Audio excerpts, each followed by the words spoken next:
C'est ici que Nicolas Sarkozy dormira mardi soir. La justice lui a accordé un délai pour organiser sa vie professionnelle avant d'être emprisonné. 1 mois donc après sa condamnation dans le procès libyen, l'ancien président va rejoindre la cellule préparée pour lui à la prison de la Santé à Paris. S'ils veulent absolument que je dorme en prison, je dormirai en prison. Mais la tête haute.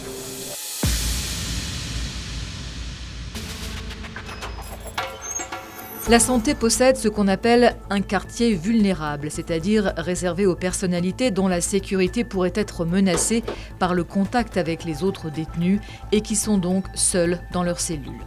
Il a notamment vu passer Bernard Tapie, Jérôme Kerviel ou Patrick Balkany. Les cellules n'y sont pas plus grandes, elles font entre 9 et 12 mètres carrés, elles disposent de douches et toilettes à l'intérieur, mais là encore rien de spécifique. La prison de la Santé, qui date de 1867, a en effet été entièrement rénovée il y a quelques années et toutes ces cellules ont été agrandies et équipées de sanitaires intégrés. Il faut payer en revanche pour bénéficier en plus d'une télévision et d'un frigo. Nicolas Sarkozy sera enfermé 23 heures sur 24.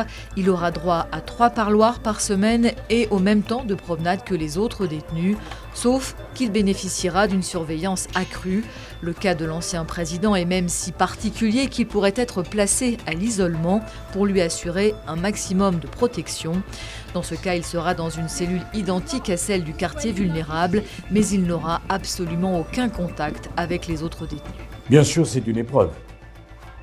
Et je ne vous cacherai pas la difficulté de cette épreuve pour ma famille comme pour moi-même.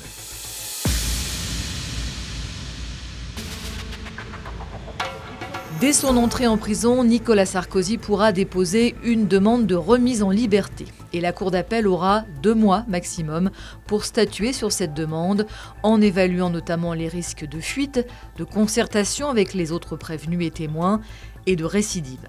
Si sa demande est acceptée, il pourra quitter la Santé le jour même. Il pourrait donc être libre pour Noël. En cas de rejet, l'ancien président pourra aussitôt déposer une nouvelle demande, et cela plusieurs fois de suite.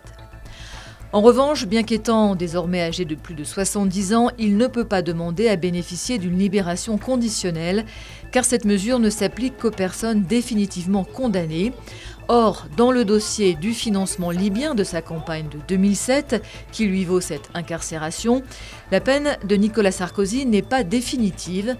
Il a fait appel de sa condamnation à 5 ans de prison et le nouveau procès doit se tenir dans les prochains mois. Mais avant cela, l'ancien président fera face à une autre échéance judiciaire. Le 26 novembre, la Cour de cassation doit se prononcer sur son ultime recours dans l'affaire Big Malion, portant elle sur le financement illégal de sa campagne présidentielle de 2012. Nicolas Sarkozy pourra demander à être extrait de sa cellule pour être présent à l'audience. Si son pourvoi est rejeté, il sera condamné définitivement à 1 an de prison, dont 6 mois fermes sous bracelet électronique. Une peine qui devra attendre sa sortie de prison pour être mise à exécution.